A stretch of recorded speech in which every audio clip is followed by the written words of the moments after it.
ఓం మహాగణాధిపతయే నమః. ఓం గురుభ్యో నమః. ఓం శ్రీమాత్రే నమః. అరుణాం కరుణాతరంగితాక్షీం ధృతపాశాంకుశపుష్పబాణచాపాం అనిమాదిభిరావృతాం మయూకైః అహమిత్యేవ విభావయే భవాని. శ్రీమాత్రే నమః. ప్రేక్షకులకి లలితాంబిక అమ్మవారి యొక్క అనుగ్రహం పరిపూర్ణంగా కలగాలని మనస్ఫూర్తి కోరుకుంటూ మనం ఈరోజు డిసెంబర్ మాస ఫలితాలు, ఈ డిసెంబర్ మాస ఫలితాల్లో పర్టికులర్గా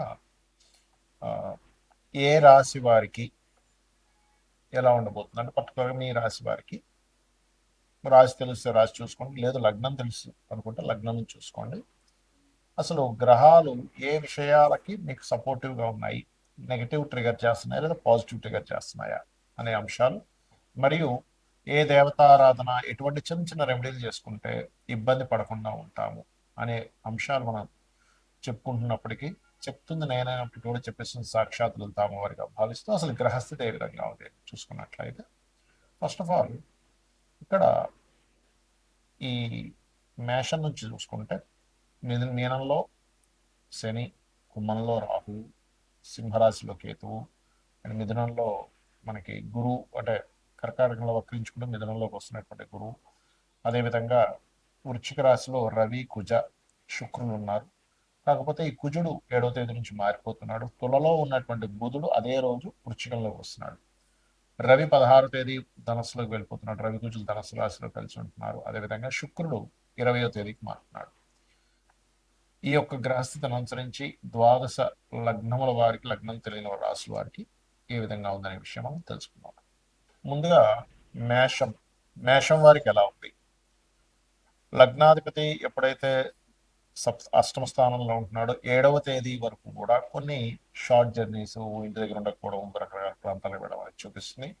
7వ తేదీ తర్వాత మీరు ఏదైనా పుణ్యక్షేత్ర దర్శనం చేసుకోవడం కానీ, కొంచెం హైయర్ ఎడ్యుకేషన్ రిలేటెడ్ సంబంధించిన విషయాలకి అనుకూలత ఏర్పడము, మరియు చేసేటువంటి ఉద్యోగంలో 9వ స్థానంలో ఎప్పుడైతే లగ్నాధిపతి వెళ్ళి కూర్చుంటాడో ఉద్యోగంలో మార్పులు చూపిస్తున్నాయి ఆఫ్టర్ 7th తర్వాత. ఇక ఫినాన్షియల్గా కనుక చూసుకుంటే 20వ తేదీ వరకు మీకు ఆన్లైన్ త్రూ కానీ, అంటే అలాంటి బెట్టింగ్స్, షేర్ మార్కెట్లు, ఈ ఏమంటారు అనవసరమైనవి కాదు, ఈ ప్యాకెట్లు ఇవి కాదు, ఆన్లైన్లో మీరు ఏదైనా ప్రోడక్ట్ రిలేటెడ్ సంబంధంగా చేసే బిజినెస్లకి 20వ తేదీ వరకు చాలా అనుకూలంగా ఉంది. మరి దాని తర్వాత బాగాలేదా అంటే, దాని తర్వాత రియల్ ఎస్టేట్ రంగాల్లో ఉండేటువంటి వారికి, మరియు అదేవిధంగా ఎందుకంటే కుజుడి దగ్గరికి వెళ్తున్నాడు మళ్ళీ అగైన్ ఆ శుక్రుడు, సో రియల్ ఎస్టేట్, భూ సంబంధించిన ఏదైనా అందమైన వస్తువులు తయారు చేసేటువంటి వారికి చాలా చాలా బాగుంటుంది. అలాగే 7వ తేదీ వరకు మీ 3వ అధిపతి సప్తమ స్థానంలో ఉన్నందుకు కొన్ని వివాహ సంబంధించినటువంటి అంశాల్లో మీకు కొంతమంది చూడండి, బంధువర్గం వారితో అనుకోని మిస్ అవ్వడాలు ఇలాంటివి ఉంటాయి. కాబట్టి కొద్దిగా మీరు ఈ కుజుడు ఎప్పుడైతే, ఈ బుధుడు ఎప్పుడైతే కుజరాశుల్లోకి వెళ్తున్నాడో, సర్వసాధారణంగానే మేషం వారు అప్పులు ఇవ్వడం, అప్పుల విషయాలు జాగ్రత్తగా ఉండాలని చెప్తూ ఉంటాను. మరియు కాస్త పంచమ స్థానంలో కేతు ఉన్నందుకు కాస్త గణపతి ఆరాధన ఎక్కువగా చేయండి. ఎంత మీరు గణపతి ఆరాధన చేస్తుంటే అంత బాగుంటుంది. అదేవిధంగా 20వ తేదీ తర్వాత మీకు పర్టికులర్గా వివాహ సంబంధించిన విషయాలు కూడా, విదేశీ సంబంధాలు బాగా సెట్ అవుతాయి, గుర్తుపెట్టుకోండి. అదేవిధంగా ఎల్నాడు శని యొక్క ప్రభావం తగ్గించుకోవడానికి మీరు చేయవలసింది ఏమిటి అంటే, సింపుల్గా ఓం అనాకలిత సాదృశ్య చుబుకశ్రీ విరాజితాయే నమః అనే మంత్రము, అలాగే కాస్త ఎక్కువగా నిద్రపోకుండా కాస్త ఎక్కువ మెలకుగా ఉండడము, అంటే అలాంటి రాత్రిప్పుడు కాదు, మధ్యాహ్నం పూట నిద్రపోతుంది చెప్తున్నాను, గోసేవలు చేయడము, నువ్వులు దానంగా ఇవ్వడం, నూనె దానంగా ఇవ్వడం చేయండి, అన్ని విధాలా బాగుంటుంది. చాలా మంది నన్ను అడుగుతున్న అంశం ఏమిటంటే, గోచారంలో గ్రహస్థితి బాగోలేదు కానీ మన జన్మజాతకంలో బాగుంది, అప్పుడు ఎటువంటి ఫలితాలు వస్తాయి? అసలు జన్మజాతకంలో చూసి ఎటువంటి అంశాలు మనం నిర్దిష్టంగా, అంటే ఇది ఇలా చేస్తే బాగుంటుంది చెప్పొచ్చా అంటే ఖచ్చితంగా చెప్పొచ్చు. మరి గోచారానికి జన్మజాతకానికి ఏంటంటే, గోచారం ఇస్ కాలం. మనం ఒక పని చేస్తున్నాం, ఒక బిజినెస్ చేస్తున్నాం, మార్కెట్లో దానికి డిమాండ్ ఉంది అన్నప్పుడు మనం ఎలా చేసినా బిజినెస్ వెళ్ళిపోతూ ఉంటుంది, ఎందుకంటే దానికి డిమాండ్ ఉందంటే. ఉదాహరణకి కోవిడ్ టైంలో మాస్కులు, శానిటైజర్లు ఈజీగా అమ్ముడుపోయాయి, ఎవరు పెట్టినా అమ్ముడుపోయాయి. కానీ ఆఫ్టర్ కోవిడ్ అయిపోయిన తర్వాత వాళ్ళు అమ్ముడుపోవాలంటే పోదు. ఎందుకు? కాలం అప్పుడు అనుకూలించింది, కాలం అక్కడ అనుకూలించలేదు. గోచార ఫలితాలన్నీ కూడా ఏంటంటే కాలం ఎలా ఉందని చెప్పేది. మరి మన పర్సనల్ చార్ట్లో ఏముంటుందంటే, లగ్నం నుంచి 12 భావాల్లో, లగ్నం అంటే ఈ జీవుడు యొక్క తత్వం ఆ మనిషి యొక్క తత్వం దగ్గర నుంచి ఆ మనిషి ఏం చేస్తే బాగుంటాడు అనేది లగ్నంలో ఉంటాయి.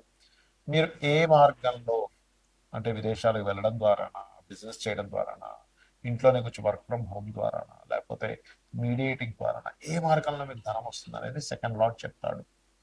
అది మీ పూర్వజన్మలో చేసుకునేటువంటి పుణ్యం ఆధారంగా ఫలానా ప్లానెట్కి వచ్చి ఆ ప్లానెట్ రిలేటెడ్ సంబంధమైనటువంటి రీడింగే ఆస్ట్రాలజీ. అలాగే అన్నదమ్ములతో ఉండే రిలేషన్స్, మీరు ఏదైనా ఒక ప్రయత్నం చేస్తుంటారు, ఎందుకు ముందు సాగట్లేదు అని అన్నీ కూడా థర్డ్ హౌస్లో ఉంటాయి.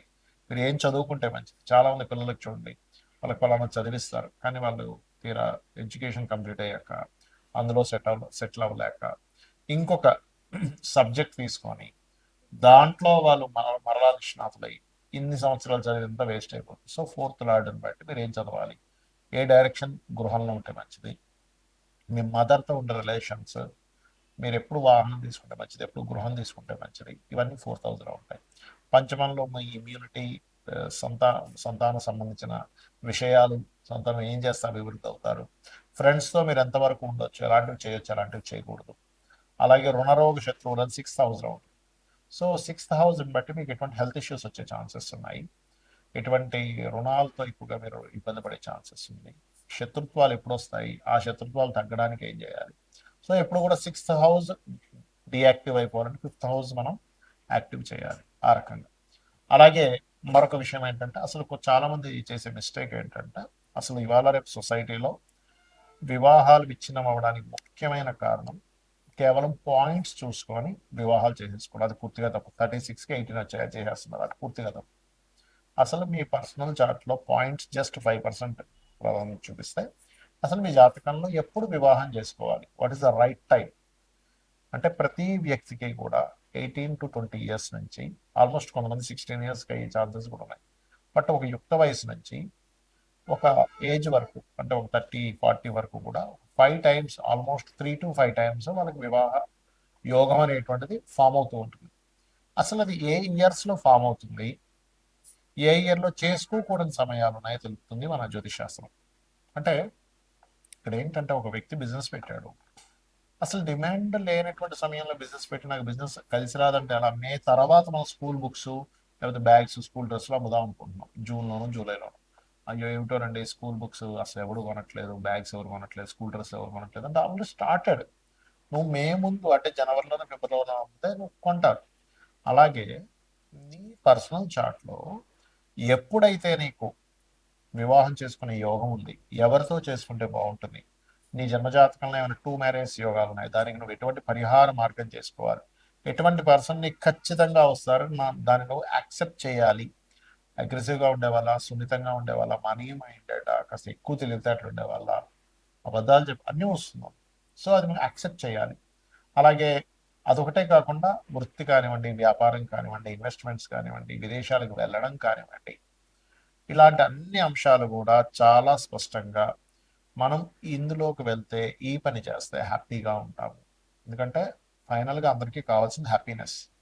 సో హ్యాపీగా ఉంటామనేటువంటి విషయాన్ని ఉదయాన్నే యాక్సెప్ట్ చేయాలి. నీ పూర్వజన్మ కర్మ ఏమిటి, ఎందుకు నీకు ఇన్లాస్తో గొడవలు వస్తున్నాయి, ఎందుకు నీ తమ్ముళ్ళతో గొడవలు వస్తున్నాయి, లేదా అక్క చెల్లెలతో గొడవలు వస్తున్నాయి, దానికి రెమెడీ ఏమిటి. నువ్వు ఎటువంటి చిన్న చిన్నవి, మనం ఏదో పెద్ద వేలు లక్షలు ఖర్చు పెడితేనే నీకు రెమెడీ అవుతుందనే లేదు. చిన్న నామస్మరణ కూర్చొని ఒక అరగంట సేపు కూర్చొని, రిలేటివ్స్తో గొడవలు వస్తున్నాయి, ఓం కర్పూర వీటిక మోద సమాకర్షది గంతరాయనం, లేదండి ఎంతో కెరీర్లో ఎంత ఇబ్బంది పడుతున్నా నాకు రావట్లేదు, ఓం మాణిక్యం ఒకటాకార జాంతాయి రాజుతాయి, ఇలా అనేకమైనటువంటి లలితా సహస్రనామాల నుంచి తీసుకొని మనం రెమెడీ చేసుకోవచ్చు.